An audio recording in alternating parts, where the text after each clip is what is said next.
Blog Talk Radio.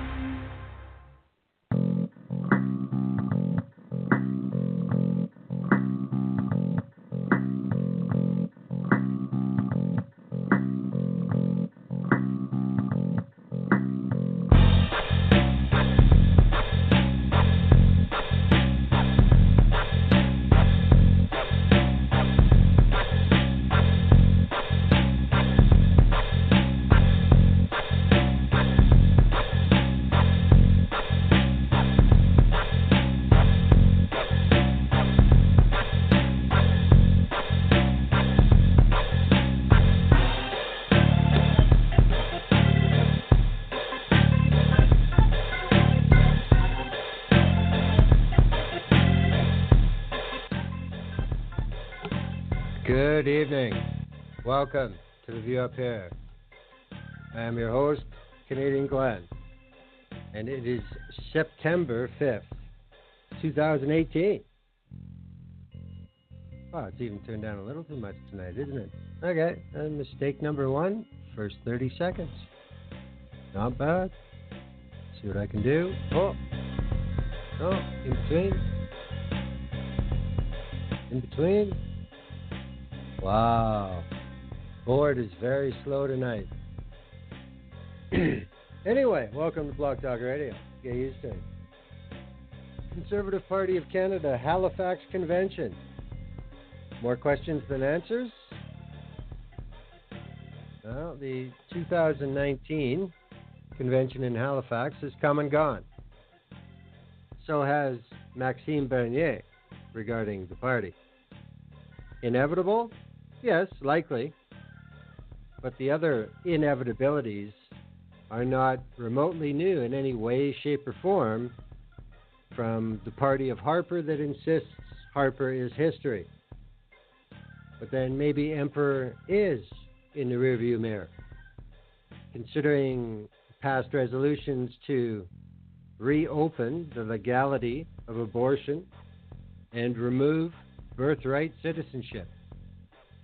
Issues that Harper kept closed for a decade. Make no mistake, this is not a united party with a clear path forward. Like I said, before the gavel could open the festivities in Halifax, Maxime Bernier announced he was leaving the party effective immediately, stating the CPC had become just another bought-off gang of tools.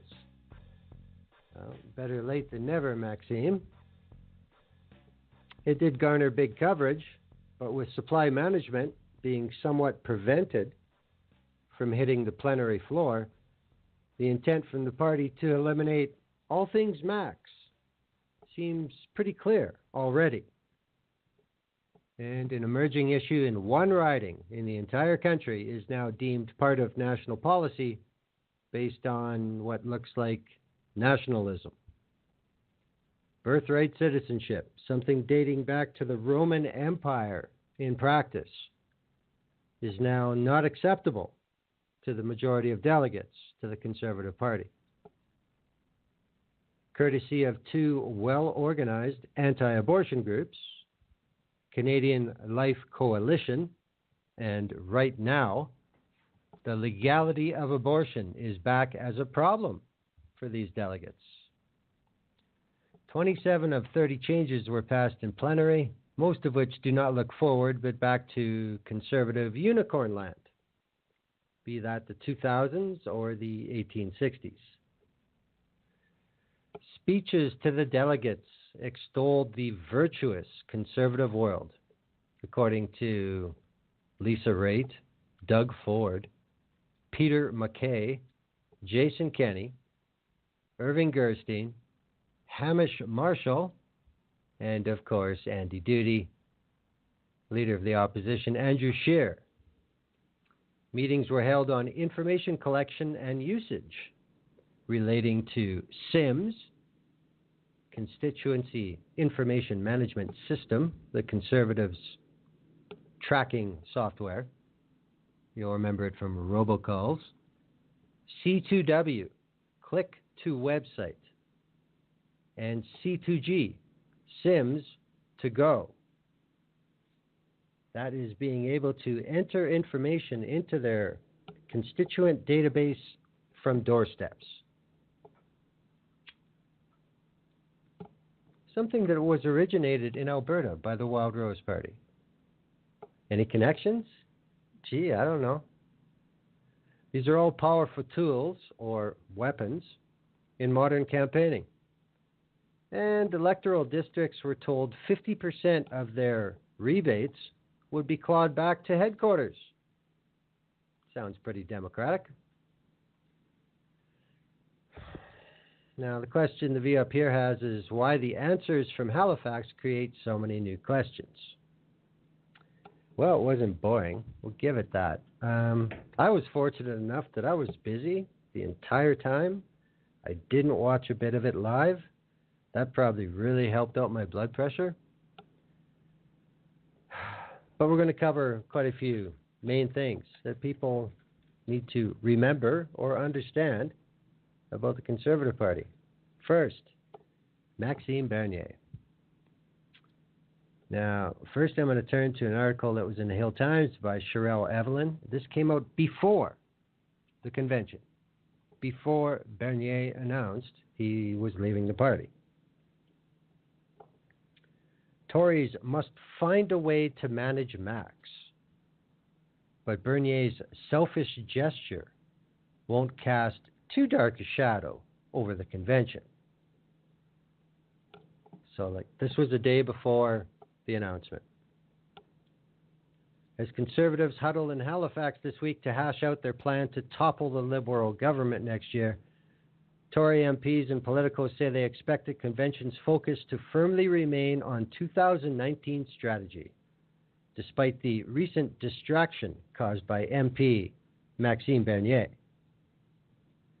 Now, first we're going to hear a quote from Tim Powers, Vice Chairman of Summa Strategies. Party members wanted to go to Halifax, project unity, and lay down some markers for 2019. Now they need to go to Halifax, making sure the second great Halifax explosion doesn't happen, and there's Conservative carnage all over the place. Rather dramatic prediction, wouldn't you say? But how far off was he? Mr. Scheer on June 12th removed Mr. Bernier from the party's front bench as the Innovation, Science and Economic Development critic after publishing an excerpt of his book that lambasted the continued support of supply management and referred to fake conservatives, who Bernier alleged led to Scheer's victory for the leadership. Scheer kicked Bernier to the backbench after Bernier published a section of the book, having previously promised he wouldn't promote or publish it until he retired from politics. On August 12th, Bernier raised eyebrows and prompted a flurry of internet backlash against himself and the Conservatives by association by decrying on Twitter what he described as the extreme multiculturalism championed by Justin Trudeau, saying that more diversity will not be our strength, it will destroy what has made us such a great country. Scheer responded by issuing a statement saying Bernier doesn't speak for us in any official capacity and that Conservatives celebrate Canada's diversity. Scheer said, personally, I disagree with politicians on the left and the right when they use identity politics to divide Canadians. I will not engage in this type of politics. Okay. Bernier is either showing some terribly bad judgment or is getting terrible advice, said Jim Armour, Summa Strategies Vice President and former Communications Director for Stephen Harper. The only thing that he's achieving at the moment is reinforcing the fact that the party made the right decision in the leadership a year ago. So I think it will be talked about, but I don't think there's any way it's going to overshadow the entire three-day convention.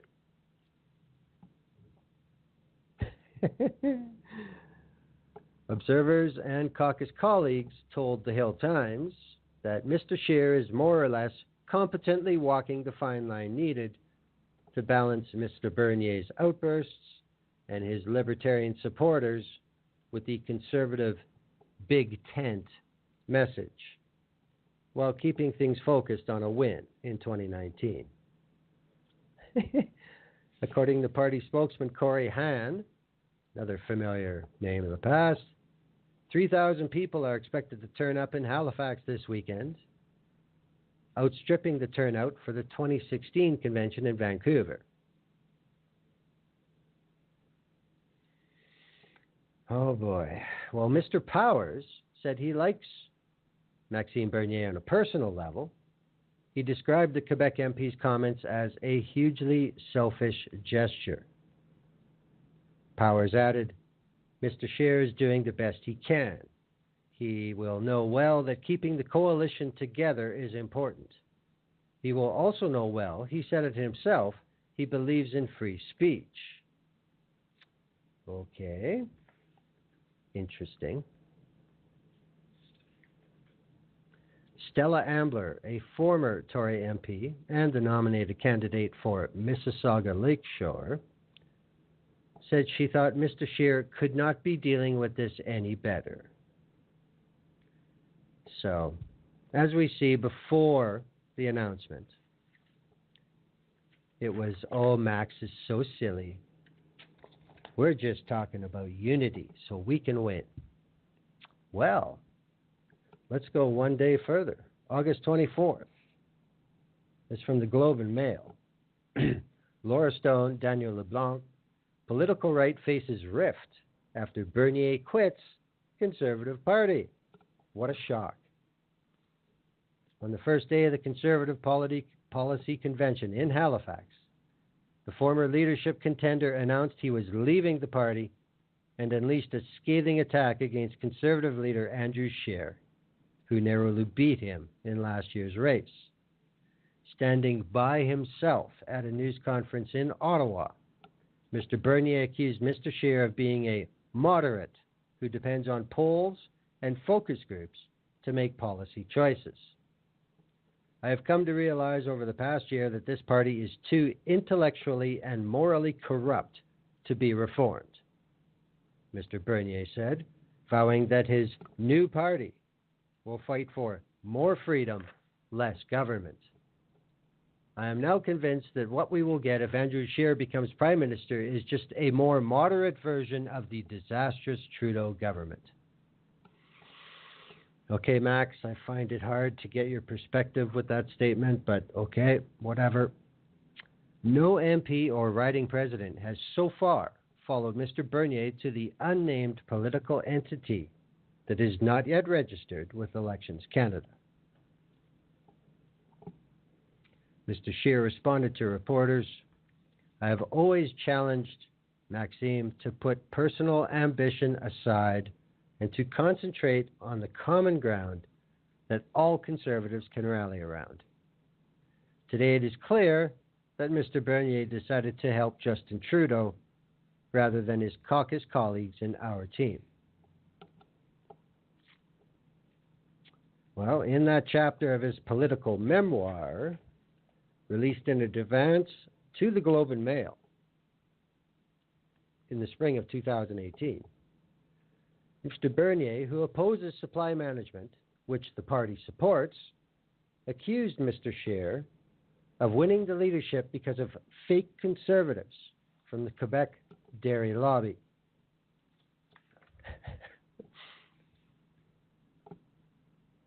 Emerging from a closed-door caucus meeting on Thursday, Conservative MPs said they were united behind Mr. Scheer. Peter Kent said Bernier deliberately planned today to throw a hand grenade to attempt to sabotage this convention for his own personal ambition. But Mr. Scheer's national campaign manager, Hamish Marshall, said the party is focused on building its team for the 2019 election. I don't see this as anything more than a speed bump on the road to victory in 2019. Building a new party is extremely difficult and takes a lot of time and effort. And it's one thing to get a lot of Twitter followers, it's another thing to get a lot of votes. Perhaps. Stephen Harper got into the act, going on Twitter, saying, "It is clear that Max never accepted the result of the leadership vote and seeks only to divide Conservatives.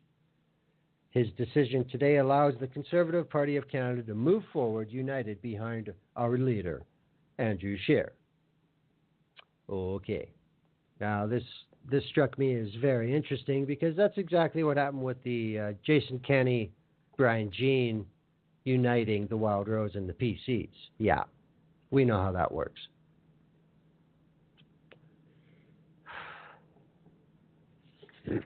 There were some interesting boilerplate quotes early on. One of Mr. Harper's former senior advisors, Rachel Curran, predicted that the Liberals have secured an easy win in 2019 despite a mostly terrible summer because of the turmoil on the right. Jason Kenney, a former colleague of Mr. Bernier's in Ottawa and now the leader of the UCP in Alberta, said the plan to create a new party was a joke. Oh, that's interesting. Conservatives need to be united to win. I think they are united, and one man's ego is not going to change that, Mr. Kenney said. Well, if there's anyone to speak on the subject of egomania, who better qualified than Jason? Mr. Bernier said his decision to create a new party came after a private meeting was shared 9 days earlier, in which it became clear that he was unable to advance his policy ideas within the party. Bernier said, "My leader told me and every Canadian that I didn't have any influence in the party."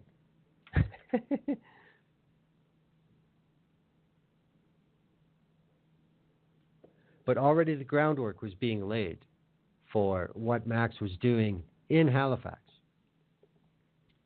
And this is from the first day from the Globe and Mail. A longtime Bernier supporter, Clinton Deveau, said he's interested in joining Mr. Bernier's new party. If he starts a new party and it's based on the policies and ideas that he campaigned on, ending supply management, stopping corporate welfare, understanding what's happening at the border, all of these issues, I would definitely support him, said Mr. Deveau, who hails from Nova Scotia and was handing out end supply management buttons outside of the convention center in downtown Halifax. Interesting. Well, let's go to supply management. This is from the second day of the convention, Friday. It's from the Hill Times. It's by Sherelle Evelyn. Now, in my opinion, what happens in this article, what the circumstances are, this is same old political convention bullshit. This goes on all the time. It has forever. All parties. This is how shit happens. So take that with a grain of salt. Supply management proposal gets the short shrift as the Tories prepare their policy package. Conservative Party members wrestled Friday with how they'll be perceived by the general voting public in 2019 as they began the process of whittling down a swath of policy resolutions that will help inform the party's next election platform. When delegates reconvene on Saturday afternoon to talk policy, they'll be staring down a list of nearly 30 party proposals that aim to cement right-wing values. But a proposal to get rid of supply management, a pet policy of now former Conservative MP Maxime Bernier, it won't be among them. Not because it didn't win the support of delegates, but because it never made it off the page and into debate. Ideas were hashed out thematically on the second day of the three-day convention in 3 simultaneous 3-hour workshops. The party accumulated its 18 highest-ranked policy resolutions through regional meetings, with the remaining 58 advanced through submissions and voting through its online Ideas Lab forum. Following the Friday workshops, a maximum of 10 resolutions per session will be brought forward to Saturday afternoon plenary session, where each must receive support from both a majority of the delegates and the majority of the represented regions in order to be deemed adopted. The format allowed for lower-ranked items to fall to the wayside, despite efforts from some to get to the bottom of the list faster. 2 of the day's 3 sessions made it to the end of their lists, but one, which had a proposal to support eliminating supply management as the last issue on the list, ran out of time. Despite efforts from delegates to have the controversial item moved higher in the agenda or to have more time in the session, it remained at the end of the list and uncalled when time ran out. Well, isn't that a coincidence? Now, sticking with supply management, it wasn't dead, even though it was not a plenary discussion. It went on. There was an issue of dirty tactics from the dairy lobby. But this is stuff that goes on at every convention. If you don't know that, you haven't been there. If you've been there and you don't know that, open your eyes. Listen. Watch.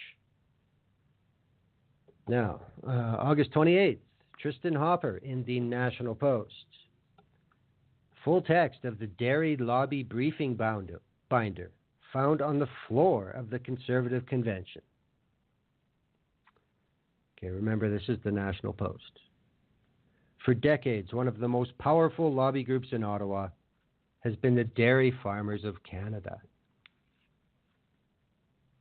Former Finance Minister Joe Oliver has even compared their tactics to the famously uncompromising U.S. gun lobby, the NRA. Will be taking supply management from their cold, dead hands, Oliver wrote in 2016. Now, for the first time, a leaked Dairy Farmers of Canada briefing binder provides a unique window into those tactics.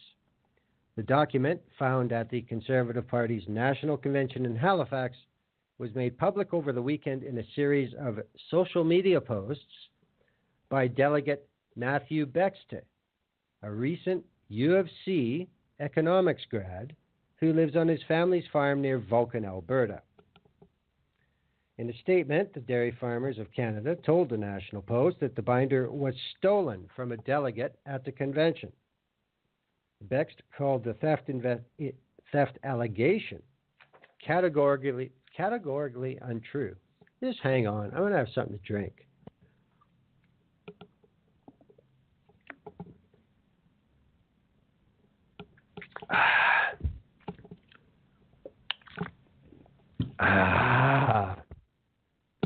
Wow. C's are not G's. Let's try that again. Bext called the theft allegation categorically untrue and said he obtained the document from a fellow delegate who found it abandoned on the floor of the convention's plenary hall. What are the highlights of this binder that was either stolen or left on the floor? What a Bernier scenario. Homage to Maxime, even though he's not there. This is a very sophisticated operation. Dairy lobby marketing usually focuses on portraying Canadian dairy producers as just a bunch of humble family farms trying to make a living. The binder reveals an incredibly sophisticated and well-funded political lobbying operation. The DFC delegation included 25 people from across the country. They rented hospitality suites. They arranged sit-down meetings with senior conservatives, such as Ed Fast, and they hosted a major reception at Halifax's Old Triangle Irish Ale House with free food and drink. The binder includes specific instructions on how dairy representatives can target and approach conservatives at the reception. it would be recommended to utilize the farmers present to mingle with delegates and talk about the importance of supply management.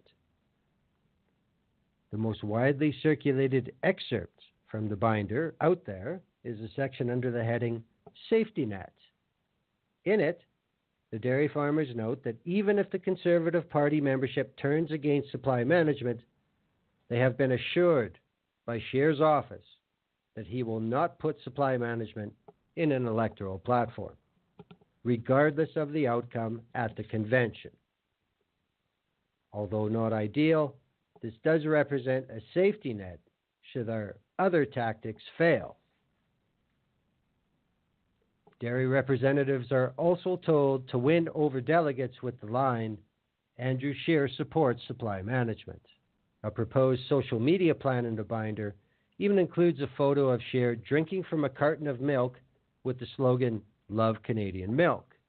The photo is from the 2017 press gallery dinner when Scheer used it as a joke, that there's some suggestion out there that I'm beholden to a certain group within the Conservative family.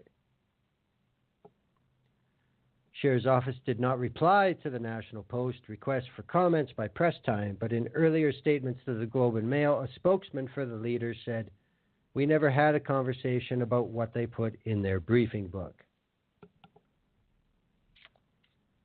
Prior to the convention, the DFC drafted 2 pro-supply management letters in conjunction with Conservative members intended to be circulated by delegates at the convention. One is written from the perspective of a riding president, and another to be signed by supportive Conservative MPs. Having been a riding president, yes, you will be approached. There is no doubt.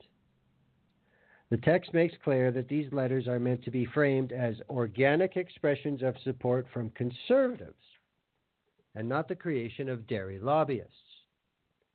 To add to the credibility of the messaging, the sender will not be a producer, reads a note in the reference to the riding president letter. On the agenda at the convention was a resolution to phase out supply management.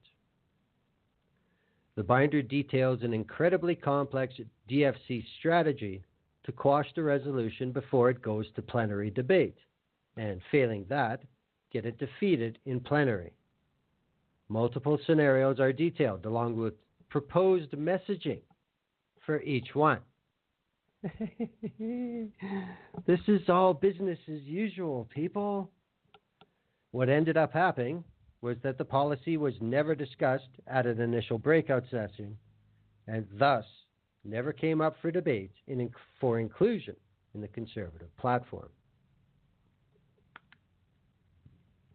The DFC called this a suboptimal scenario, since it buys us a reprieve but doesn't put the issue to rest.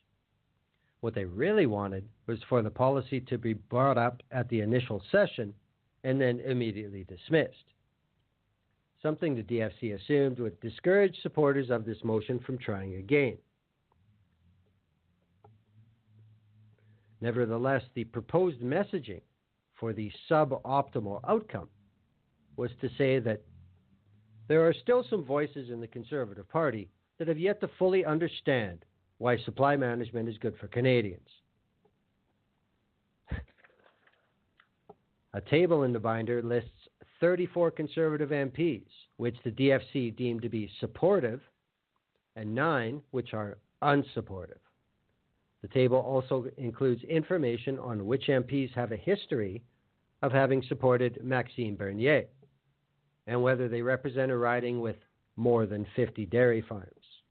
Since the binder was printed before Bernier's surprise exit from the party, he continues to top the list of unsupported MPs.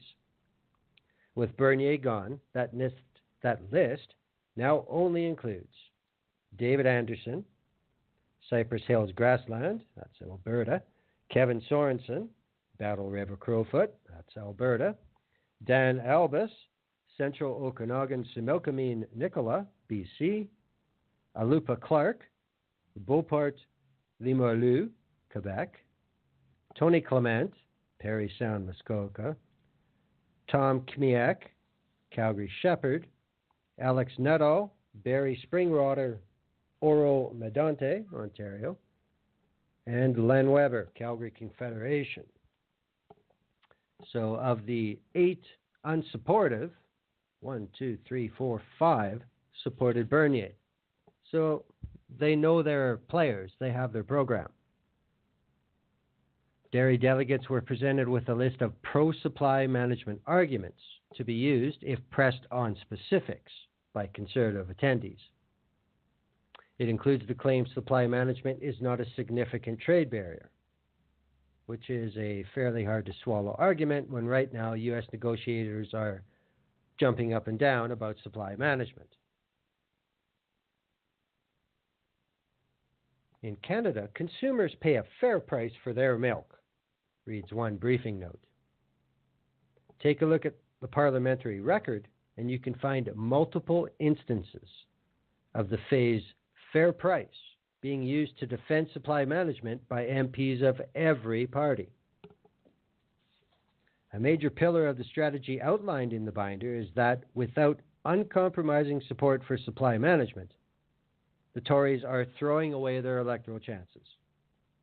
Had the Conservatives approved a resolution to phase out supply management, dairy delegates were instructed to say, as we prepare for the next federal election, Canadians will remember the position taken by the Conservatives today.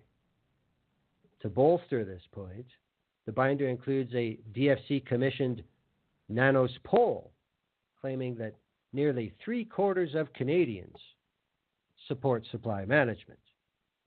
It would be fair to say the study is a little biased, given that it called up people to ask their opinions on a system by which farmers work to ensure a stable supply of their products, lessening price fluctuations, while ensuring a stable income for Canadian farmers. Well, holy maple fucking syrup. How much better can you make them sound?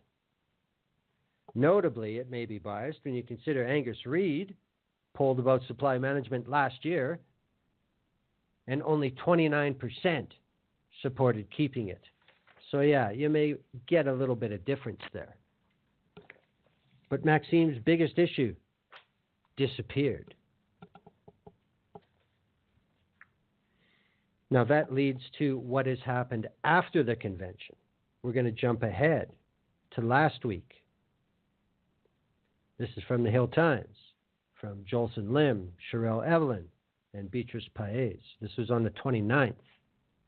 Convention supply management tumult opened the floodgates for Bernier supporters. A Conservative Party member and proponent of ending Canada's supply management system said he's received plenty of interest from current and former MPs and business people in support of Maverick MP Maxime Bernier's future party. This follows a tense scene at the convention that saw a policy resolution on phasing out the system dropped before reaching a vote. Clinton DeVoe, sound familiar? Who handed out almost 1,500 stop supply management buttons at the convention in Halifax, said almost 24 former and current MPs have reached out to him about a party led by Mr. Bernier. But now we get a little bit of history who Mr. DeVoe is, as the host lights a cigarette.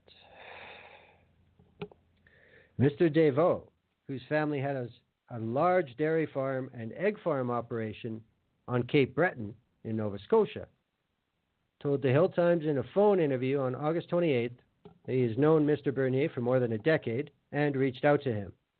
He said after he handed out the buttons, I started getting in contact with all kinds of people who told him that they want to get involved with Mr. Bernier's campaign. Hang on. Apparently I'm in a desert. A number of former MPs have contacted me and have said, we want to run with Max's new party. Can you get us Max's phone number and contact info? This is what Mr. DeVoe has said, though he didn't give names. And then I heard from some current sitting MPs that have said the same thing to me, that have said, you know what, if you can get this party registered with Elections Canada and get a party structure in place, we're going to cross the floor and come over with Max. Okay, big talk. Big talk. He said some Western Canadian big ranchers, cattlemen, and grain growers have told him they're going to work with him and Mr. Bernier, although Mr. Desvaux declined to provide their names. He also said he's received interest from conservative fundraisers in Alberta, big industry people in Saskatchewan. I guess that should have an SIC after it, and a former MP.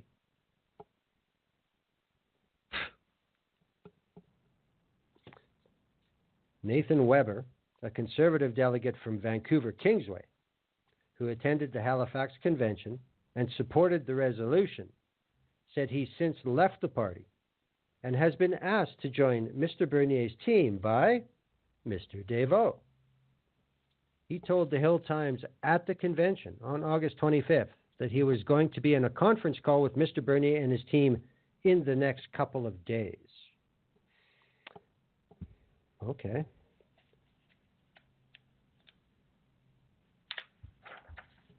Now, Nathan Weber's quote about how it was handled, that the resolution on supply management never even got read. The smart thing for Scheer to do would have been to actually keep his people in the party by allowing fair debates on the issues we care about. What opened the floodgates of interest for Mr. Bernier's party was the 24 hours after. The supply management motion never made it to the floor. That's when my phone started to ring. My text messages started to go, says Mr. Desvaux. Interesting. Now, you remember this is from August 29th, which is a week ago. Mr. Bernier is currently on a work retreat, discussing with close confidence how he will chart his future political path for the year ahead. The source said he's not actually on a family vacation, as was initially told to reporters on the weekend, amid much speculation about his next steps. Dean Baxendale, a supporter, friend, and Mr. Bernier's book publisher, said it's likely he's reaching out to contacts he developed during his leadership bid. However, he said that he hasn't been in contact with Mr. Bernier recently. He was disappointed about how policy resolutions on supply management and accountability for leadership contests, the second which Mr. Baxendale forwarded himself, were handled at the convention. His motion, which called for a 30-day period before ballots are destroyed, was defeated. Sounds like a lot of freedom going on around there. I'm sure it's not related to Scheer winning 51-49 over Bernier.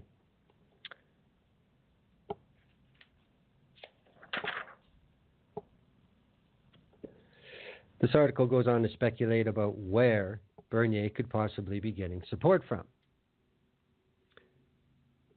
During his conservative leadership bid, Mr. Bernier received support from a variety of media and business figures, including financier Michael Workerly, former newspaper publisher Conrad Black, and former Ryerson University president Sheldon Levy.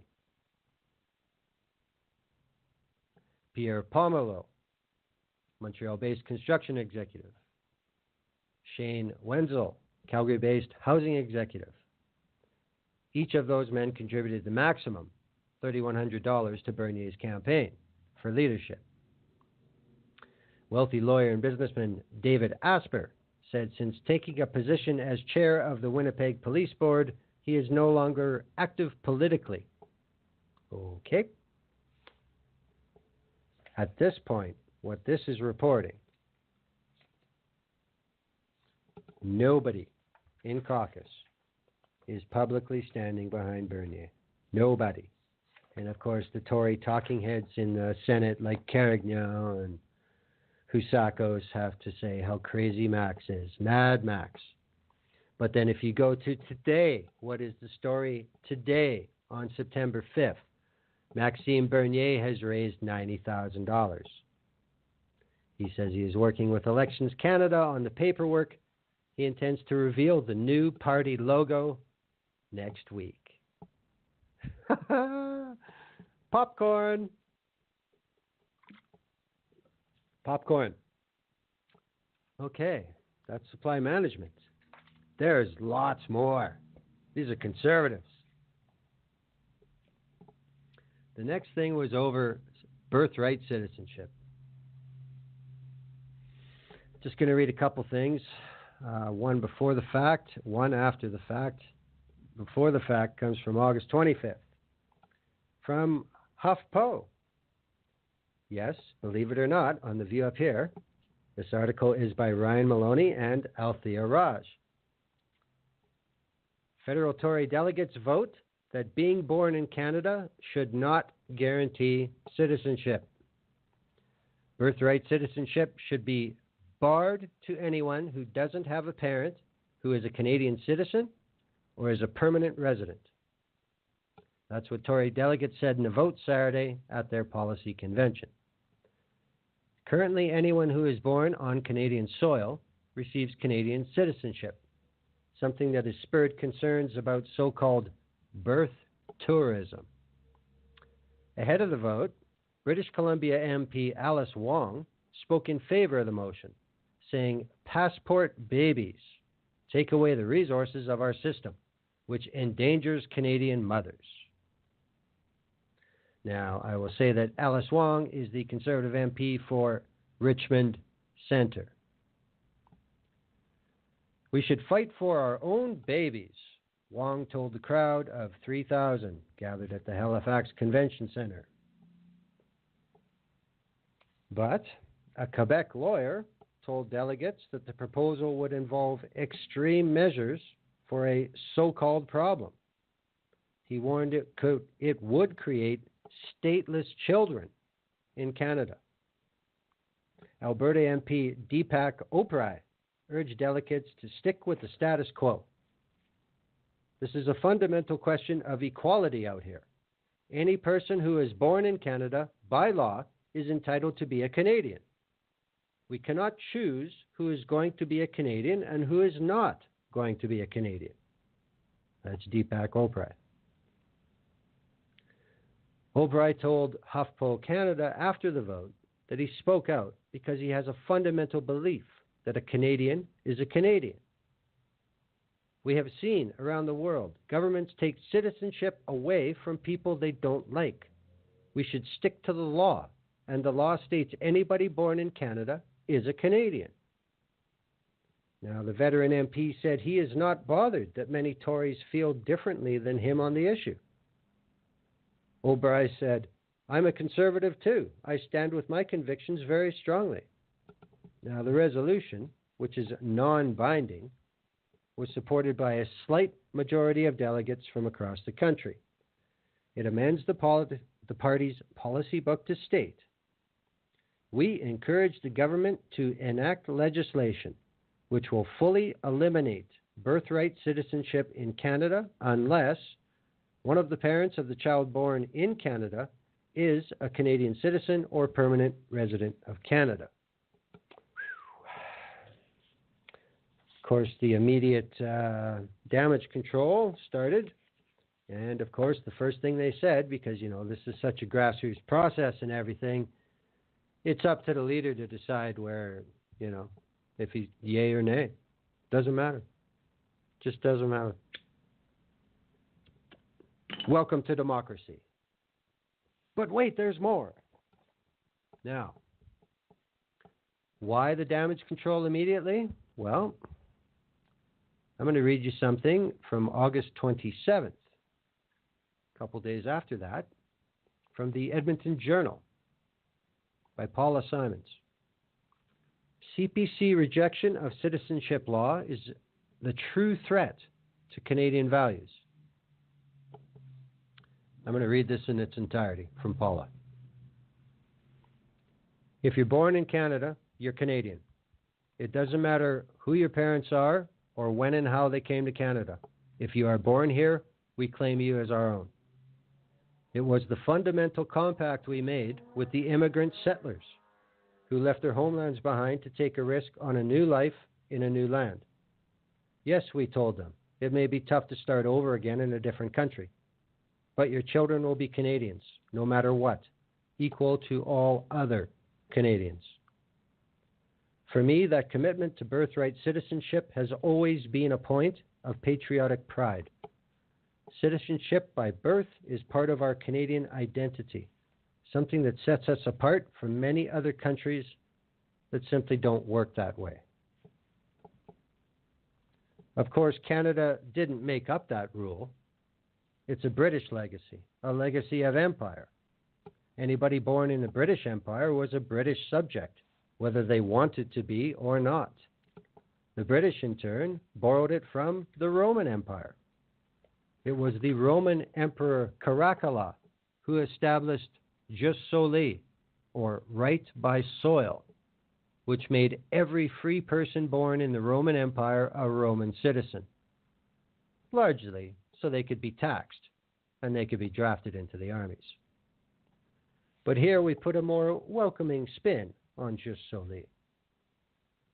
We don't define Canadianness based on ethnicity or language or blood. If you're Canadian born, you belong.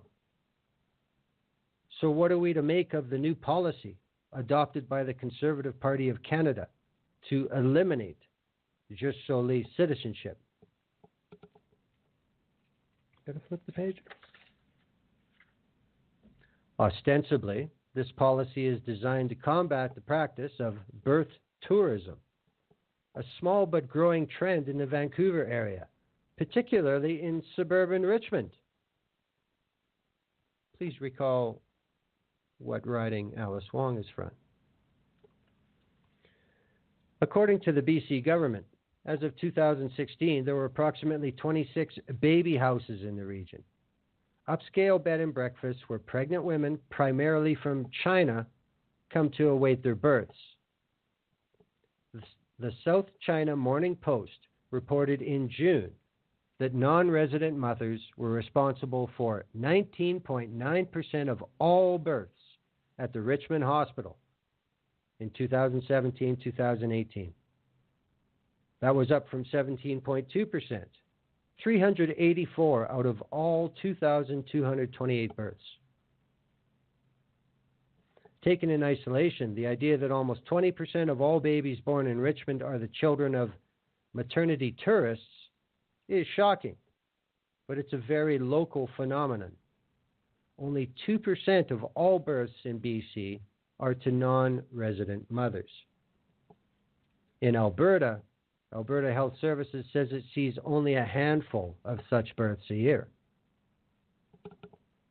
In fact, according to Alberta Vital Statistics, between 2016 and July 2018, there were only 100 births in Alberta to mothers with addresses outside of Canada. The idea of rich women coming here to exploit our citizenship compact is distasteful. It feels as though we're debasing the value of citizenship when wealthy parents can effectively buy their babies Canadian passports. But we're talking about just a few hundred births a year. And who knows? These tiny little citizens may return to Canada one day as scholars or investors or entrepreneurs and become real assets to the country of their birth. Now, though, in an effort to close this infant loophole, the Conservative policy could disenfranchise thousands of others. What about babies born to parents who have immigrated legally to Canada, but who are still awaiting their status as permanent residents? What about babies whose parents are waiting for refugee claims to be heard?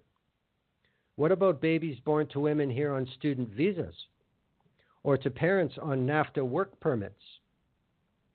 We'd run the risk of creating two-tiered citizenship, a system that could even leave some children stateless and in legal limbo. Are we now willing to give up a fundamental precept of Canadian identity, all because a few foreign parents are gaming the system in BC? If we're sincerely worried about birth tourism in Richmond, BC, I'm pretty sure we could find to address that specific local problem without surrendering one of Canada's defining principles. But let's be honest. Birth tourism is just the moral panic du jour, a thin excuse for noxious, nattering nativists to incite xenophobia. Canadian identity is not at risk from some alien baby invasion. If anything, Canadian values are at risk from those who would fearmonger to score cheap political points.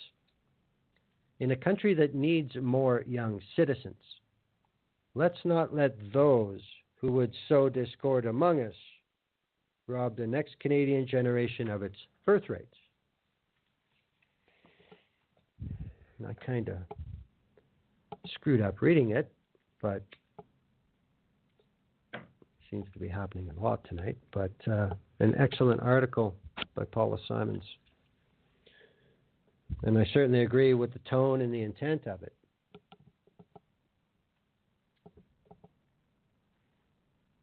Like I said in the opening, for a problem that's, as Paula said, some people gaming the system in one riding in the entire country, so we should just basically change the Constitution?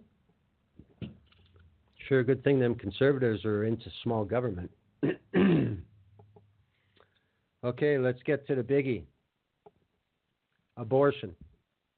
Yes, 2018, abortion is a topic at a national political party convention in Canada. 2018. Okay. The first thing I'm going to do is read to you a webpage that was put up by the Campaign Life Coalition. It was about the Conservative Party of Canada National Policy Convention and events. Starts August 23rd, ends August 25th, where Halifax, Nova Scotia. Campaign Life Coalition needs 1,000 pro-life/pro-family supporters from all over the country to commit to attending the Conservative Party of Canada National Policy Convention as delegates.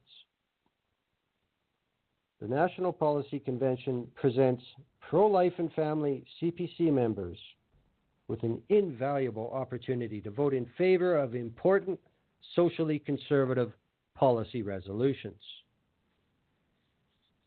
At the 2016 convention, our delegates helped pass a policy condemning sex-selective abortion and another which supports legislation to protect healthcare workers' conscience rights so they are not compelled to participate in nor refer patients for abortions or euthanasia. These were exciting and pivotal accomplishments for social conservatives, and we need to build on them at the 2018 convention. Oh, my God. But wait, there's more. But in order to participate at the convention as a delegate, you'll need to ensure that your CPC membership is up to date. Then they give you a link to do that. Once you've become a CPC member, please keep an eye out for notice of the delegate selection meeting from your local CPC Electoral District Association. Then attend that meeting and put your name forward to become a delegate to the Halifax Convention. Most, if not all, of the convention costs related to travel, hotel, and meals are usually covered by EDAs, which normally give delegates an amount to provide for those expenses. And while there is a convention fee that you, as a delegate, must pay to the party, you get 75% of that back when you next do your income taxes. If you're ready to make the commitment, please RSVP to Campaign Life below and say that you're planning to attend the National Policy Convention and help us make the CPC platform more pro-life, pro-family, and pro-faith than it has been in a generation. God bless you.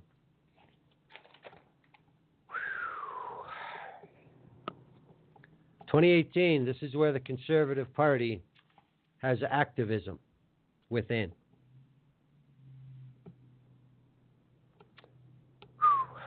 August 24th, right at the start. This is from Press Progress. UCP candidate registered with group pushing anti-abortion policies at Conservative Convention. As Conservatives get ready to vote on reopening the abortion debate at their 2018 convention in Halifax, one of Jason Kenney's recently nominated UCP candidates has publicly aligned herself with a hardline social conservative group pushing to rewrite the party's policies on abortion. Michaela Glasgow, who was nominated earlier this summer to represent the UCP in Brooks Medicine Hat during Alberta's provincial election next year, registered with an anti-abortion group that is working to sway the outcome of policy votes on social conservative issues like abortion. Glasgow's name appears on a convention registration page on the website of the anti-abortion group Right Now, a group that backed Kenney's UCP leadership bid and is currently working quietly behind the scenes to nominate 52 anti-abortion candidates for Kenney's UCP. I'll just insert a note. I believe there are 87 MLAs in Alberta. Can't guarantee I'm right. Are you pro-life? Are you going to the Conservative Party of Canada Policy Convention as a delegate? Asks Right Now. Their sign-up page indicates pro-life registrants will receive status updates on the policies being voted on throughout the weekend. Michaela Glasgow is one of the first names that appears in the online registry. Now, of course, you know why they want to give them an app, so somebody in the room can tell all their buddies who aren't in the room to get in there and vote. That's what it's all about. Right Now describes itself as an organization committed to nominating and electing pro-life candidates. Documents on Right Now's website describe how the group sees policy conventions as an opportunity to make policy platforms as pro-life as possible. The best way to achieve this is to become a member of a political party and be selected as a delegate to that party's national convention.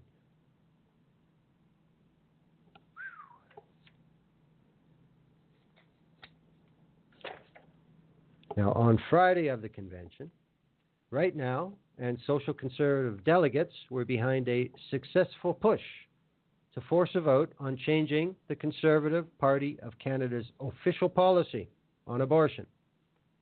Alyssa Golub, head of Right Now, posted on Facebook that 82% of Conservative members at a policy breakout session voted to force a vote on eliminating a policy that the Conservative government would not reopen the abortion debate. And I believe in the slideshow on the show page, there is a picture of that. Alyssa Golub celebrating a bunch of middle-aged white men voting to perhaps make abortion illegal. Now, campaigning to win her local UCP nomination, Glasgow was spotted door-knocking with Alyssa Golub, head of the anti-abortion group Right Now, and UCP finance critic Drew Barnes, who is the MLA for the current riding, and will be redrawn for the next election. Of course, Mr. Barnes, a fine upstanding member of the Church of the LDS. Blogger Dave Cournoyer has recently documented that Glasgow's nomination campaign also featured two events with Donna Trimble, Executive Director of Parents for Choice in Education, a group that campaigned against the Alberta NDP government's Gay-Straight Alliance legislation. Parents for Choice in Education is connected with several individuals who have promoted staunchly homophobic views. The Parents for Choice in Education have previously advocated gay conversion therapy.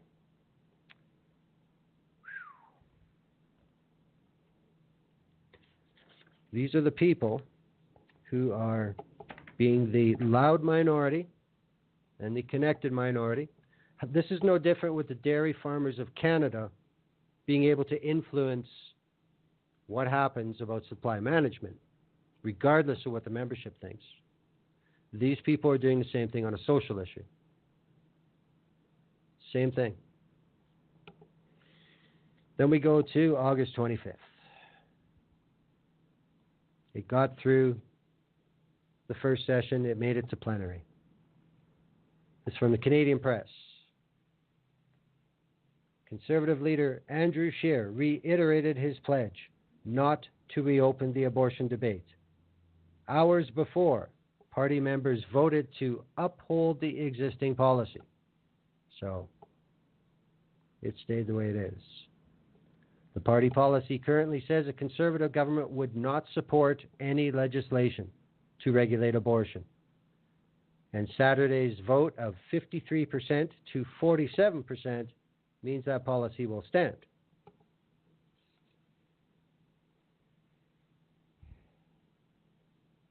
During the policy plenary on the closing day, on Saturday, several contentious resolutions were voted on by the general membership, including 2 other resolutions that deal with abortion, both of which passed. One says abortion should be explicitly excluded from maternal, child, and health financial aid that Canada provides to developing countries.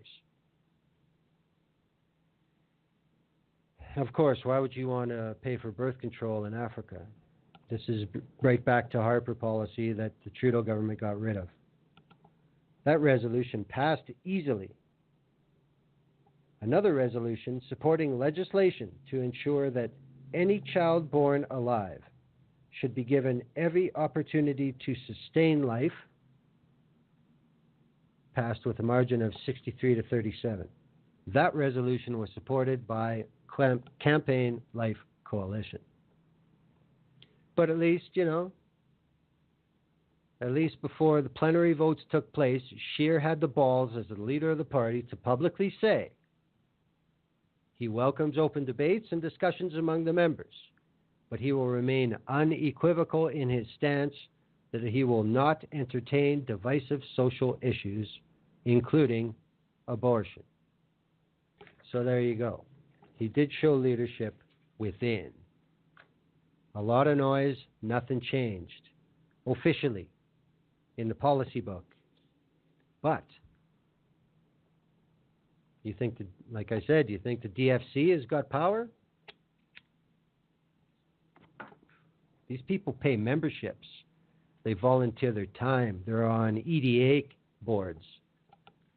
These people would be a bigger loss than the DFC as far as money goes and cost of things. There's no doubt about it. The next thing that came up that there wasn't apparently a lot of discussion about was the riding rebates. Now remember, when the Harper government got in, they immediately destroyed the per vote subsidy funding for political parties, which is used around the world, and in my opinion, it's the fairest way for political parties to get money for, what they do. It's all public money. It eliminates the need for all this fundraising, quote unquote, but that's long gone. There have been some changes with the Unfair Elections Act that Harper put in. There has been some slight changes with what the Trudeau government's done in the omnibus budget bills. Yes, they're omnibus. But there are more changes coming with limits, etc., new rules. So this is from the Hill Times, Samantha Wright Allen. This is early in the convention. Splitting riding rebate with the Tory fund will harm local election efforts, delegates warn. Members are warning the Conservative Party their local ridings may choose to spend less money fighting in 2019 if the party moves forward with a plan to take half of candidate tax rebates given to help cover campaign expenses. after a motion opposing this was withdrawn days before the convention, the Conservative Party is moving ahead unchallenged, an effort it says is essential to emerge from the election debt-free and to qualify for $6 million in government rebate money. So again, there we go. Isn't that funny how that works? Well, we don't want any static on this. This is going through. Fuck that. Well, then who put this motion forward? Get them to pull it. Then we just roll in. Members were somewhat appeased by the promise to review the clawback after 2019, but several cautioned that would be too late, with smaller, poorer ridings choosing to pull back spending if a loss seems likely. They were also upset with how the decision came down and was communicated by top brass, with some charging a lack of transparency. In explaining the rationale behind the plan, Irving Gerstein, the chair of the powerful Conservative Fund of Canada, said this is the only way the party can access a government rebate now, an estimated $6 million, and stay on a level playing field with the NDP and Liberals who will get the rebate. We simply cannot afford to leave $6 million on the table, he told about 200 delegates during his address. Remember, there's 3,000 delegates here, supposedly. He got 200. The reason for this program is not to enrich the fund at the expense of EDAs. Really.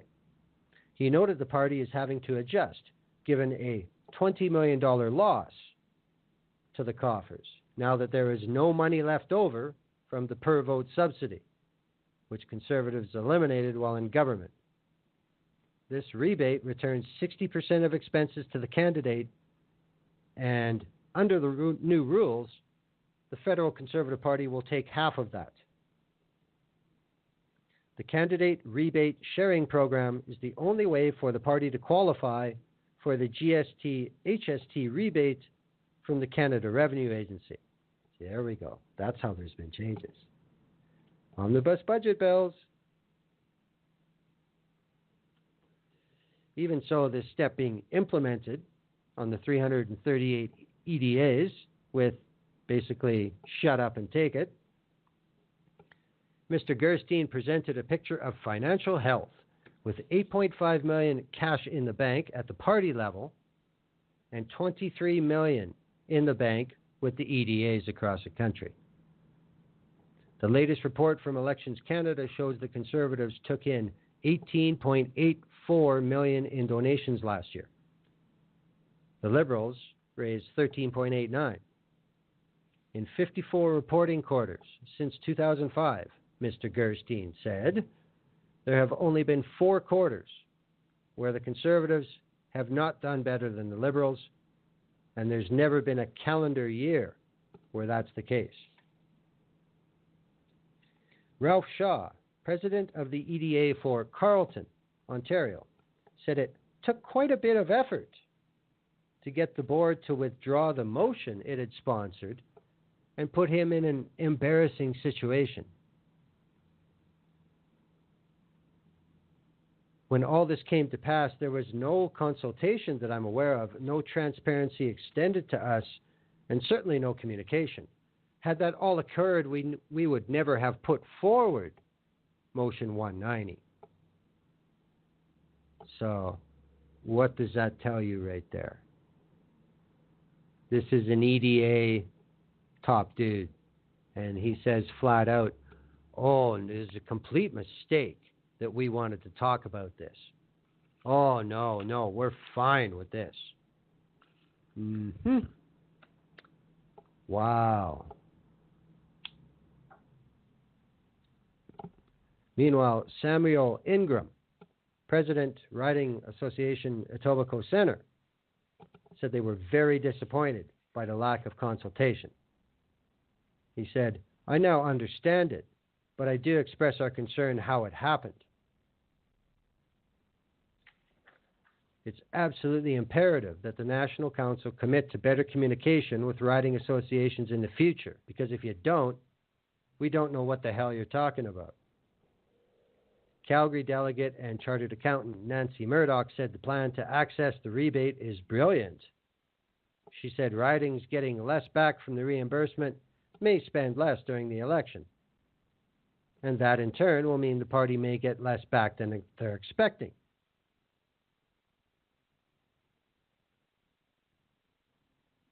Gerstein himself estimated with what they see is going to happen as a $5 million rebate they're eligible for. How come he doesn't add up the money that they plan to be taking from the riding rebates? Just about the rebate. Well, what about what you're taking to qualify for the rebate? Never mind? Well, Murdoch went on. I can see a downward slope unless the EDAs do get that money back as a transfer from the Conservative Fund. Another delegate warned that the optics of talking about money coming in and out aren't good. Indeed. 2008, anyone? Ontario delegate and EDA financial agent Tim Sparks said, the last $10,000 we spend, if we only get $3,000 back instead of $6,000, we may decide to retain those funds if it looks like we're going to lose. Interesting. Dustin Van Voot, executive director of the Conservative Party, acknowledged the prospect of ending up with thousands less is a much steeper hill to climb for some EDAs, and said the party is open to talking with individual associations. How non-union of them. They don't even treat their EDAs like an organization. Unbelievable. Sometimes it gets into a discussion of us versus them, but it's all one pot. There's no benefit to us if EDAs are in terrible shape, and they are open to seeing something else that makes sense.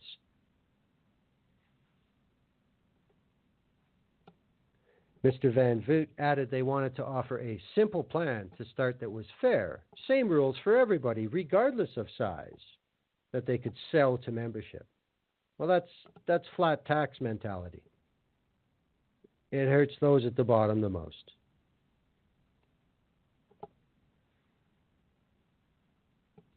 This is their flat tax mentality here. This is Van Voot speaking about how they came up with this. That's where we're going to have to start to fiddle with the numbers. When we built the budget, we just said, honestly, to sell this, let's make this fair. Let's do it across the board, 50%. But that may not be something we stick to.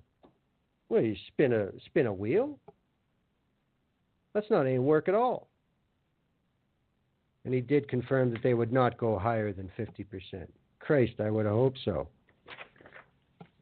So, despite them seemingly raising all this money, sounds to me like from that one yearly total, $6 million, they can probably make that up with their Blue Hair Fin Club. Just pump those emails out. But no, we could get $6 million more. So we'll steal from all the EDAs. No, we're not going to talk about it. And everything's good. Shut up. Conservatives. Let's talk about the future, 2019. There were, well, as I mentioned already, Mr. Hamish Marshall was in attendance. He's also in our slideshow. The beginning of the convention, or in the middle, I think. I can't remember anymore. No, I think it's the last day. Let me see. Yeah, it's the last day. This from the Hill Times, Samantha Wright Allen. Tories target young voters and talk about campus recruitment at convention. Isn't that interesting, considering what Doug Ford just said to post-secondary education about quote-unquote free speech? With a record number of youth turning out to vote in 2015, young Conservative convention delegates gathered in Halifax say their party can close the gap that saw the Liberals capture that demographic if they can keep the big blue tent in mind on controversial issues and steer clear of inflammatory rhetoric. Throw in a unicorn. The party has a message that will resonate with young voters, said Ontario delegate Alexander Corelli, 19, as long as we present rational opinions. A fiscal conservative, he said the party should support pro-youth candidates and was angered by a proposed constitutional amendment that did not pass, where some delegates suggested fewer youth should be voting at convention. Corelli said, "Youth are not proxy voters. We have our own opinions. We have our own beliefs. We need to get rid of the sense that the youth can't do what other members do. University students are as capable and they have more time to dedicate than anyone else." Interesting. No tie-in at all, I'm sure. The youth turnout in 2015 gave parties more incentive to look to young voters. Turnout jumped nearly 20% among those aged 18 to 24, the largest increase since Elections Canada started recording such data in 2004. It helped propel Trudeau to a majority government. A 2016 Abacus Daddy study canvassing 1,000 young voters found that the Liberals took 45% of 18 to 25-year-olds. 25% voted for the NDP and 20% backed the Conservatives. The party can definitely close that gap come 2019, said 22-year-old University of Lethbridge student Emily Gilroy, who is president of her university's Conservative Club. It's just about getting out there and talking to youth, having that face-to-face conversation, adding that respectful dialogue can change minds. The party is doing a good job reaching out to young voters through campus clubs. And Ms. Gilroy was interviewed after a workshop on Friday afternoon where about 50 mostly young people packed a room talking strategies to recruit in campuses, high schools, and communities. The party can definitely improve on that front and needs to give youth a say, again said Mr. Corelli. That has worked in his riding, Don Valley West, where a majority youth executive team helped the Tory candidate get within 200 votes of defeating then Premier Kathleen Wynne in this past June's provincial election. Ding, ding, ding, ding, ding.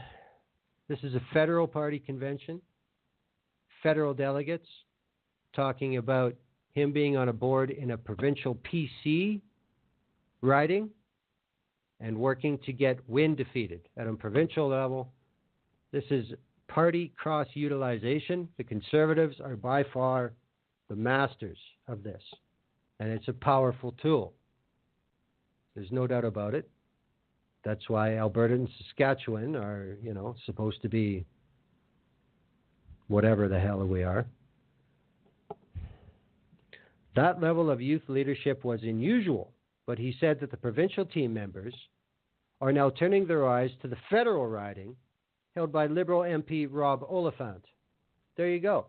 These guys are right-wing mercenaries. They'll just, who else is doing this?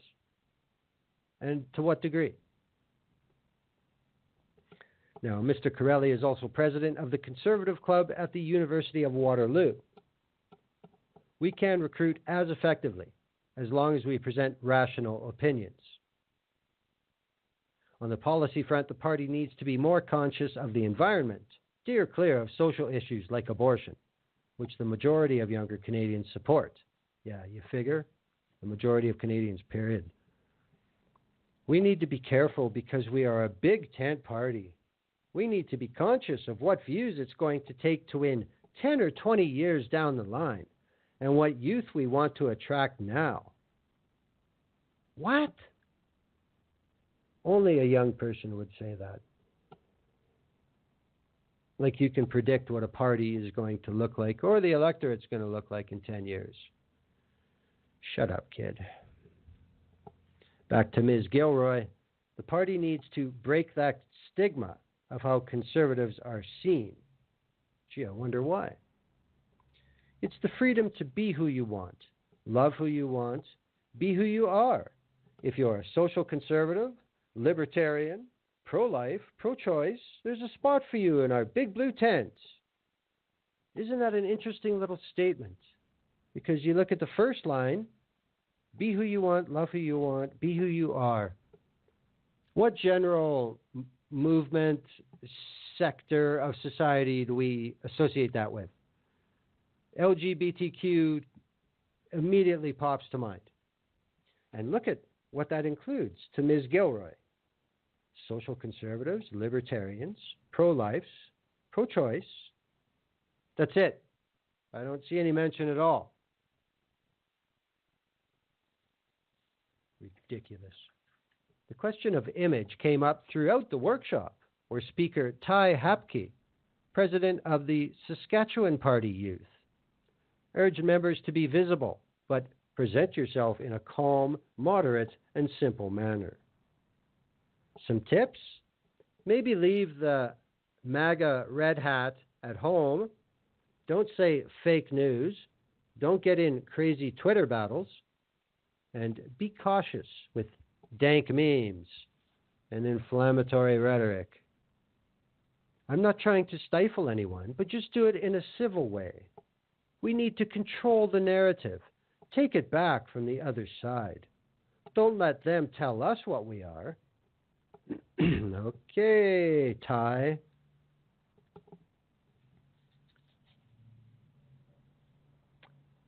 Universities can be hard to find like-minded, right-leaning thinkers, Ty said, where many are naturally inclined to vote left. University of Ottawa student Marissa Maslink suggested organizers can keep in mind target audiences. Students who are taking business, economics, law, agriculture, history, or political science.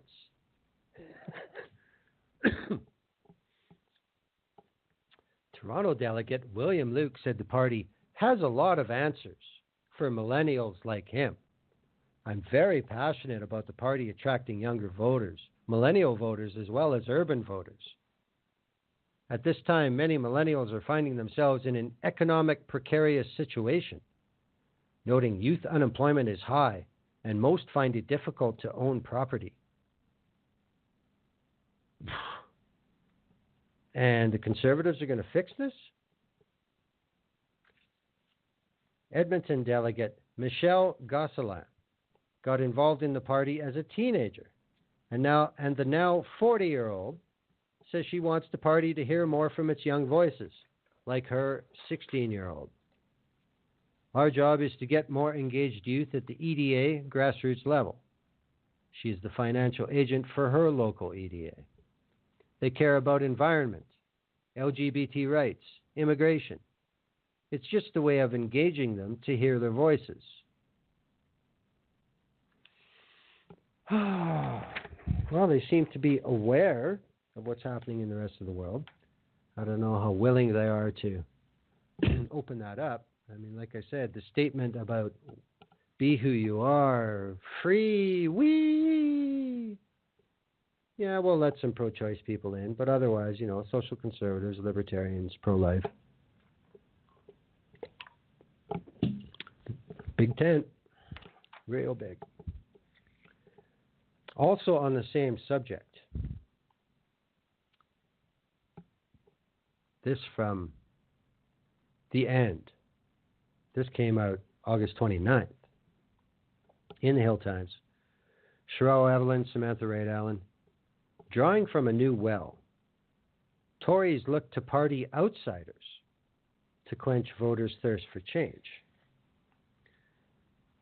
Looking to replicate their success in the recent Chicoutimi-Le by-election on a national scale, Conservatives' 2019 campaign chief is encouraging party faithful to think outside the box and recruit outside traditional party circles, especially in seats we haven't won for a long time.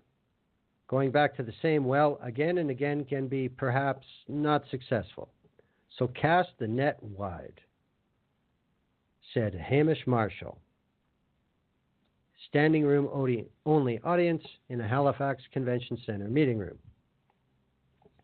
Delivering an update on the 2019 campaign, Mr. Marshall stressed the importance of recruiting great candidates to defeat the governing Liberals, such as Richard Martel, the party's winner in the June 18th Chicoutimi area by-election. And he emphasized that those candidates don't have to be people with proven Tory bona fides. I quote Mr. Marshall, "We want someone who believes in our values, someone who shares our vision of the country. But just because they haven't been on the EDA board for 5 years doesn't matter. What we want to do is find the best candidate possible. It's not just about local conservative activism. The best candidates have accomplished something in their communities, can bring in more money, and have credibility with the media," Mr. Marshall explained. Okay, time out. This is exactly what Trudeau did in 2015, especially in the GTA, and it paid off big time. That's all. All he's saying is we are absolutely retaining headquarters policy to install candidates. That's what that says to me. Carrying on, a former junior hockey coach, Mr. Martel, was such a person. As are other candidates the party is locking down. There are 39 non-incumbents nominated to run next year, along with 88 sitting MPs. Conservatives will be hoping to build on momentum generated by Mr. Martel's victory. He snatched the seat vacated by Liberal Denis Lemieux with a decisive 52.8% of the vote, a far cry from the 16.6% the Conservative candidate achieved in 2015. That win was the result of many stepping stones the party laid in Quebec over the previous year, said Antoine Tardif, the Conservatives' Quebec Operations Director. Not only did the party have a candidate in place 6 months before the by-election was called, but leader Andrew Scheer was making frequent appearances in the province, working to up his name recognition. We all recognize that a year ago, no one knew Andrew Scheer except party members and some media personalities in Quebec. That's from Conservative MP Gérard Deltel. But a May appearance on Quebec's juggernaut talk show, Tout le monde en parle, did wonders for Mr. Scheer's visibility. That's right. Every Sunday night, Canada Trends on Twitter, quite often you'll see TLMEP at or near the top. Our former leader, Stephen Harper, never went on it as Prime Minister or as opposition leader. Yeah, no shit. It's considered very tough. They don't make it easy for politicians, said Hamish Marshall. And our leader, Andrew, went on it in the beginning of May and had a phenomenal showing. And it was a great way of introducing him to Quebecers. Marshall said before that appearance, 29% of Quebecers said they recognized Scheer's name. After the appearance, 49%. There's comment from a few MPs that basically they're just saying that we think we have a shot to get back into Quebec in a big way. Former rivals for voters' attention, such as the Bloc Québécois and the NDP, are currently floundering, said Conservative MPs. The CBC's federal poll tracker, which aggregates monthly polling averages, has the NDP at 16% in Quebec in July, and the Bloc at 11%, while the Conservatives are moving up, hitting 22%. But the Liberals still sit far on top with 45%. The Conservatives' ground game includes making upgrades to the party's Sims to Go, or C2G, application. It's a mobile app that connects campaign workers to their party's voter information database. Previously only available in English, C2G is now operable in French as well. If we're going to be serious in Quebec, it's crazy not to have a French version, right? Said Mr. Marshall. adding that other languages could be added as necessary. I wonder where Matt Meyer is. With the Conservatives currently only holding 11 of the 78 seats in Quebec, the province is an important part of their plan to regain government next year, but it's not their only focus. Anywhere we lost seats in the last election, we've got work to do, Mr. Marshall told the Hill Times in an interview a few days previous. We're working hard right now. We're seeing progress, but certainly we've got more to do. Now a comment from former Cabinet Minister Tony Panay, Tony Clement. Obviously, the millstone around our necks last time was a sense of fatigue with Stephen Harper. That doesn't exist anymore. In fact, people are getting quite nostalgic about Stephen Harper because of all the decisions Mr. Trudeau has made. So I think that weight's going to be off our shoulders in that respect. Wow. You're consistent, Tony. The Tories will need to rally the cavalry in Atlantic Canada, where the Liberals occupy all 32 seats. Regaining a footing in the region is part of the reason the party held its convention in Nova Scotia's capital city, as did the Liberals in April. Cape Breton native Lisa Raitt served as co-master of ceremonies, and former Tory heavyweight and Nova Scotia MP Peter MacKay gave a fiery introduction to Mr. Scheer's Friday keynote speech. New Brunswick has been an area of historic strength for the party, Mr. Marshall said, and the party has also previously picked up seats in PEI, Nova Scotia. What I'm really excited about is we're getting a really good response in Newfoundland and Labrador. I'm optimistic about chances of winning seats in Newfoundland and Labrador as well. Yeah, okay. In the last federal election, MPs elected Liberal from Newfoundland and Labrador had some of the biggest margin wins in Canada.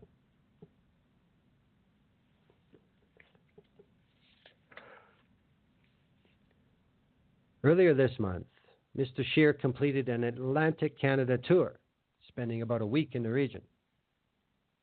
These trips are timed to when there can be local eyeballs, said Mr. Marshall, noting that Mr. Scheer's Quebec trips in the spring coincided with the Ontario election, and that the push in Atlantic Canada took place now that Quebec is into its own provincial election campaign. Waiting for people to pay attention is also a factor, and when the party rolls out policy positions, they actually do that, and platform planks.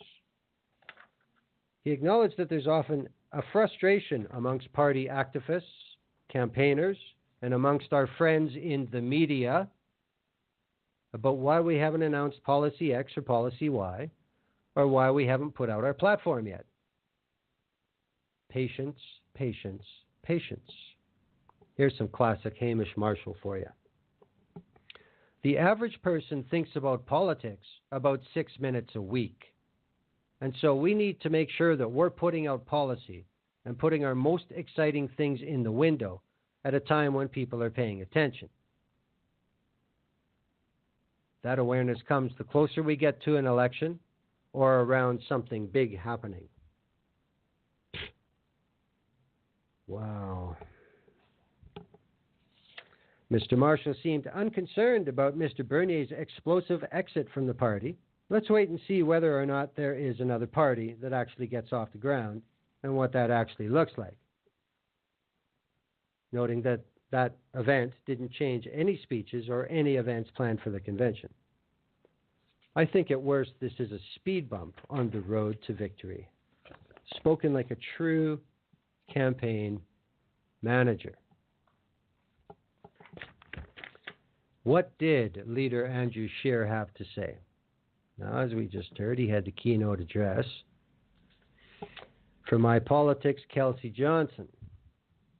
Scheer takes on Trudeau in campaign-style speech to convention. Andrew Scheer took aim at the Liberal government's handling of international trade, insisting in a keynote speech here that it's time for the grown-ups to handle the file again. International trade is a serious endeavor, he said, to loud applause, many taking their feet. It's time for the grown-ups to be in charge again. In a campaign-style speech, Scheer targeted Prime Minister Justin Trudeau and his party's policies, notably the government's plan for a carbon tax. Scheer said there is a revolt brewing in Canada against the carbon tax. The carbon tax isn't just bad for big business, it's bad for absolutely everyone. Yeah, I guess that's why big oil's all for it. The Saskatchewan MP promised his first action if elected Prime Minister would be to get rid of the tax once and for all. This is good, this part.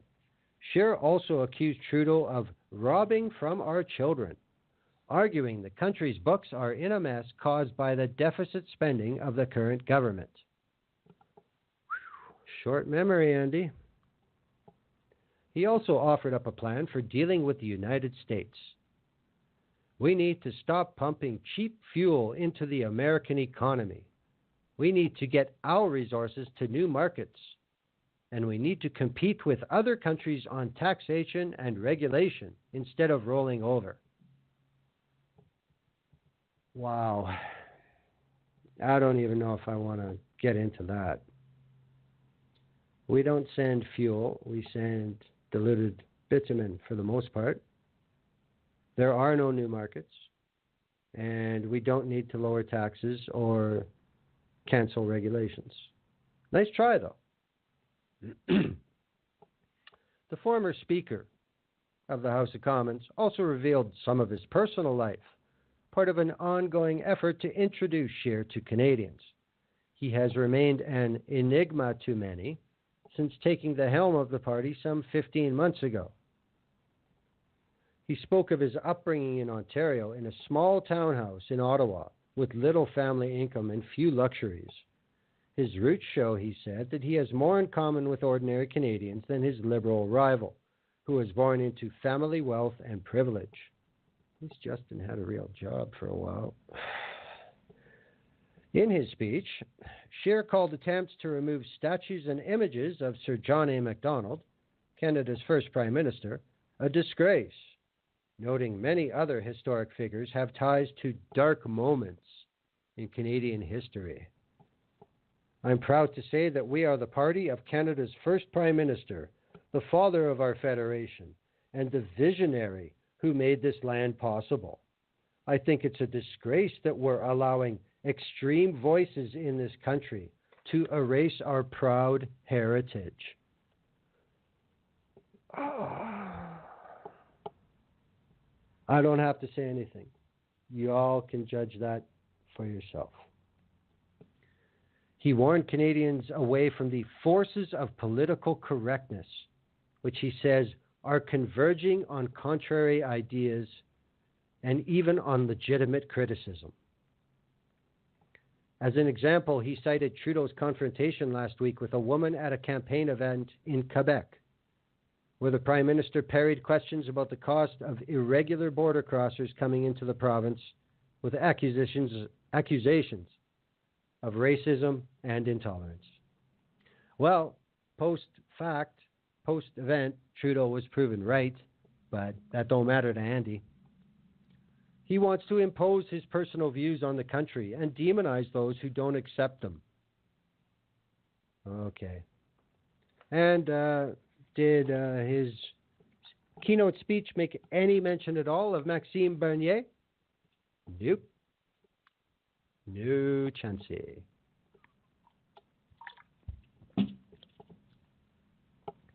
So what exactly did they pass?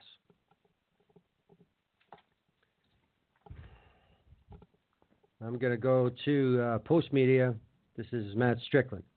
Conservatives leave Halifax with a policy playbook for next election. 30 policies made it to the final vote on Saturday afternoon, with the membership passing 27 of them. Some of the successful entries were boilerplate fiscal conservative motions, like allowing competition into the telecom industry, ending corporate welfare, and striking down intra-provincial trade barriers on alcohol. The more contentious debates happened around socially conservative proposals. One of the resolutions would have allowed the debate on abortion to be reopened, erasing a line in the Conservative Party's policy book that was explicitly put there by former Prime Minister Stephen Harper to counter Liberal attacks that Conservatives had a hidden agenda to make abortion illegal. Kathy Wagenthal, Member of Parliament from Saskatchewan, urged delegates to vote for the motion, while Deputy Leader Lisa Raitt spoke against it. Ultimately, the motion died in a tight vote. Another of the most contentious debates was to end birthright citizenship. This would mean that babies born in Canada, if their parents are not citizens, would not have Canadian citizenship. Even though, as freelance political journalist Justin Ling reports, there is no evidence that birther tourism is an issue in Canada, that resolution eventually passed. The membership also debated a resolution that would have recognized pornography as a public health risk affecting individual and public health.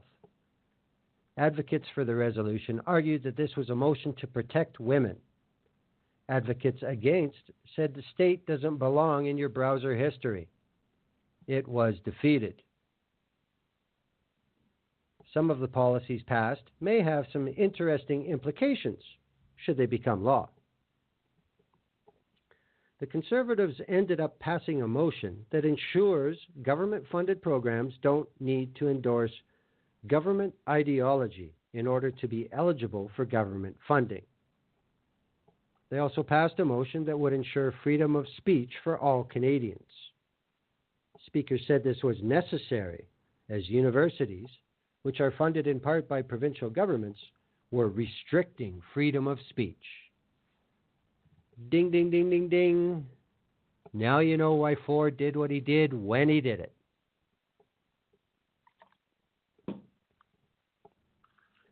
Sure a good thing all these bastards don't work together. Members at the convention also voted for a policy that any child born alive shall receive the full benefits of life-saving care and neonatal intensive care to give every opportunity possible for the child to sustain life. Doctors at the convention argued that this is bad policy. Sometimes babies are born with conditions that limit their lives to 24 or 36 hours, and there's nothing that can be done for them.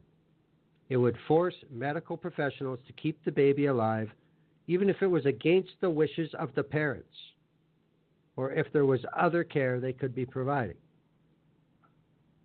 Other debates, like the resolution to recognize the capital of Israel as Jerusalem, brought out an uglier side of the delegates.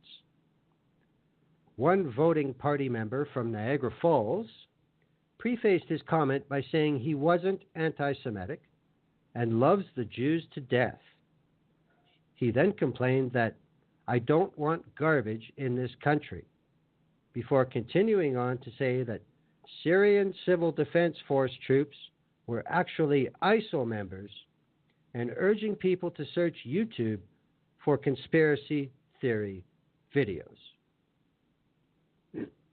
That's right, you heard that right. This is on the floor during plenary debate.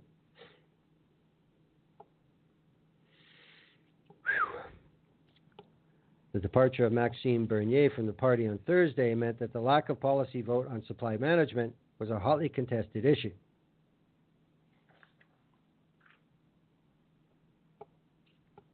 Now, there is a little bit of extra information about how exactly it didn't get, how they ran out of time. In the economic policies debate session, time ran out before supply management could be raised.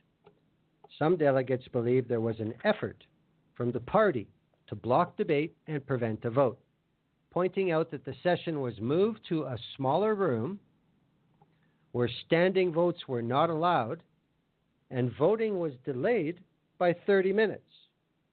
And, of course, the standard disclaimer at the end of the article, None of the policies passed over the weekend are binding to the leadership.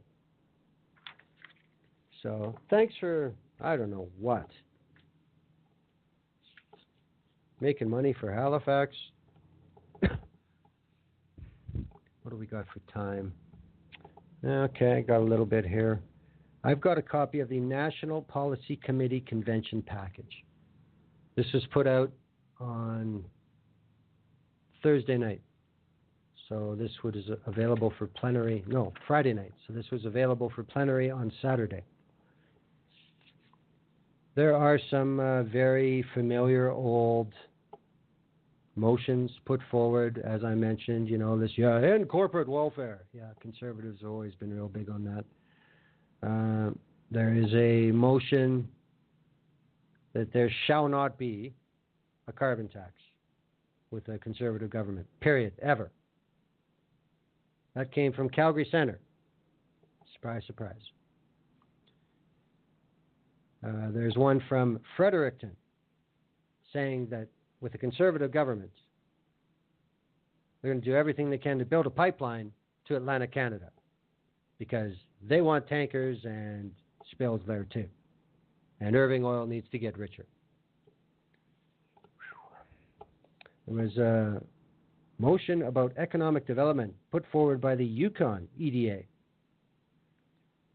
And they were crying for their own powers in the party platform. Of course, it went completely against the way the government of Canada works. There's a reason we have 3 territories, not 13 provinces.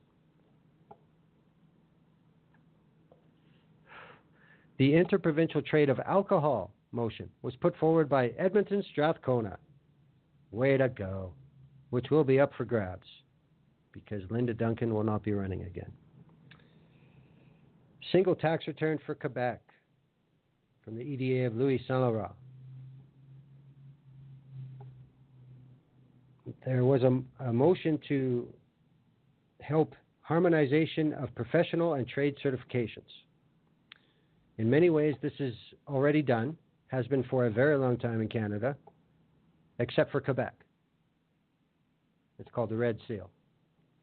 There's also the Western Canada Agreement, but whatever. Kamloops, Thompson, Caribou put forward a motion that Conservative Party of Canada supports interprovincial harmonization of professional and trade certifications and training to encourage more labor mobility and portability of qualifications within Canada.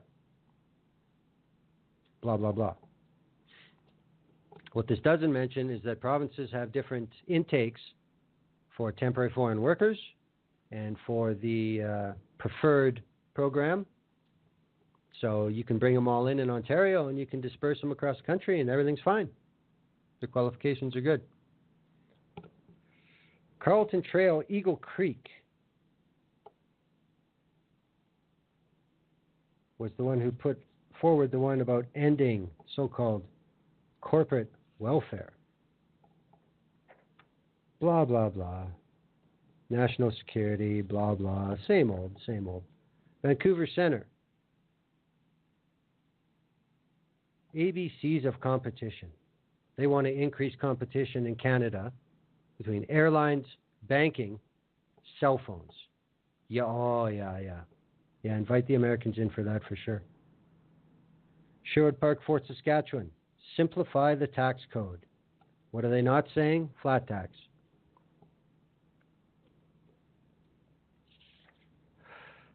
Carlton Trail, Eagle Creek. Conservative Party believes that it is unethical and wrong to require applicants for government-funded programs to sign a values test attestation endorsing government ideology in order to be eligible to receive government funding. Oh my God. Well, it's just bullshit. The whole issue about the summer program funding is it now meets the Constitution. That's not an ideology. But conservatives will never understand that. Oh my God. There's not much else. That's enough. I don't want to talk about it anymore. What about post-convention? After all the talk, after all the blue balloons, after all the bullshit, What say the establishment? Well, let's take a look at that. Oh, thank you, Barbara. See what live checking on Twitter? See what a feature that is for the show? August 29th, after the chairs had all been folded and put away. This is an editorial from the Edmonton Journal. The title, Who's Driving the CPC? Maxime Bernier grabbed the spotlight last week by quitting the Conservative Party of Canada and vowing to start a new right-wing movement. But following the Conservative Policy Convention last weekend, it appears that it won't be the Maverick MP who poses the biggest threat to a Conservative election victory in 2019. Card-carrying Conservatives themselves will play the role of election spoiler, namely the grassroots members who pushed several resolutions on divisive issues into the limelight at the convention. While the Conservative Party bills itself as a big tent coalition of libertarians, red Tories, and social conservatives, it's the party's outspoken and politically active right wing which dominated the conversation at the CPC gathering last weekend. The convention saw heated debates on controversial policies regarding abortion, climate change policy, irregular migration, euthanasia, and gender identity. The most high-profile proposal could have reopened the abortion debate in Canada. The resolution called for removing a line in party policy stipulating that a Conservative government would not introduce new legislation regulating abortion. The proposal was narrowly defeated, but the fact that 47% of delegates supported it sends a message to Canadians how much sway social conservatives hold in the party. Although Conservative leader Andrew Scheer is not required to adopt the policy resolutions that were endorsed into his election platform, they are indicators of the rank and file's priorities. Canadians now know that should the Conservatives form government, its base favors dumping a federally imposed carbon tax and abandoning any say in provincial climate change policy, getting tough on irregular migration, imposing restrictions on medically assisted suicide, pulling abortion funding from foreign aid, and ending birthright citizenship. Scheer has promised not to reopen debate on abortion or any other divisive social issue, but there's no sign yet that Scheer possesses the same leadership acumen and iron grip over the CPC, which UCP leader Jason Kenney wields over his provincial party. Kenney offered his party's members a grassroots guarantee of not imposing policy from the top down, but then declared, "I hold the pen on the platform," when delegates at the UCP's founding policy conference voted in May to have parents told when their child is involved in a gay-straight alliance. It's unclear who would drive a future federal conservative government, the leader or his socially conservative base, and that uncertainty might be enough to scare away voters. As I said, that was the Edmonton Journal. And just for clarification, local editorials are the consensus opinion of the Journal's editorial board, comprising Mark Ipe, Dave Breckenridge, Sarah O'Donnell, and Bill Maw.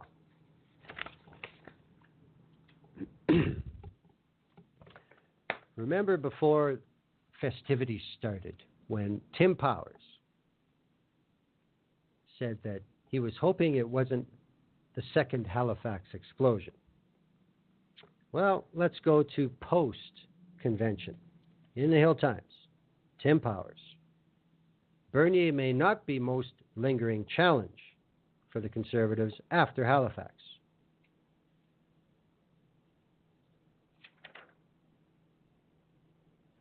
Despite Maxime Bernier's efforts at setting a different agenda, the Conservatives managed to pull off what appeared to be a reasonably successful convention in Halifax. While at this point it is unknown what Bernier's walkaway will do to party fortunes in 2019, it is fair to say, at least on the convention floor, he served as a unifier for delegates, not a divider. Immediate commentary on Conservative leader Andrew Scheer's handling of the MP from Beauce's pre-departure behavior generally portrayed Scheer as weak and put Bernier in the driver's seat. It has been argued that Scheer would have been better off turfing Bernier weeks ago when he had his first dust-ups. I think that analysis is short-sighted.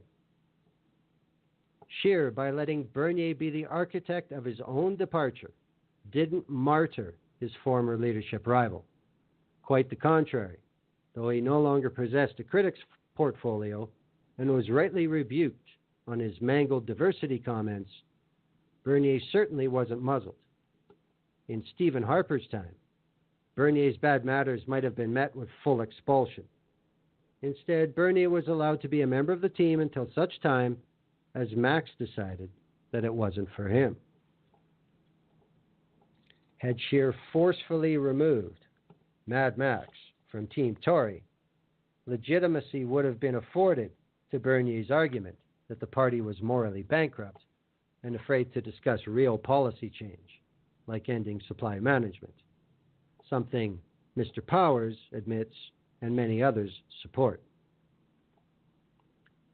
Bernier instead looked like he had a case of sour grapes and still hadn't accepted his defeat at last year's leadership convention.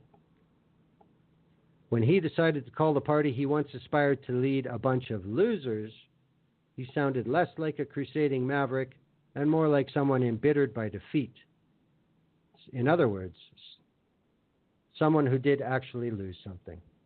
Bernier, like most politicians, has a greater sense of self and celebrity than is merited. While his move has not helped the party, it's unclear that it has advanced his own political value. While Scheer likely wishes the Bernier story wasn't still getting so much attention, he might take some comfort in knowing the Conservatives could pull off a convention in Atlantic Canada that attracted 3,000 people. Conservatives in Atlantic Canada trying to rebuild after the massacre in the 2015 election were pleased to see some lifeblood pumped into their veins. That is how you start to build political power on the ground. Bernier will need some lessons in that if he is to succeed. The most lingering challenge for the Conservatives coming out of Halifax may not be Bernier, but instead a resolution that narrowly passed that calls for the party, if in government, to enact legislation that would end birthright citizenship in Canada. So there we go. And I'm just about out of time, so I guess it worked out okay. That was the Conservative Convention. Judge for yourselves. Still the same crackpots, still the same membership, still the same suppression. Never know what you're going to get. Thanks for listening to The View Up Here. We'll see you next week. Good night.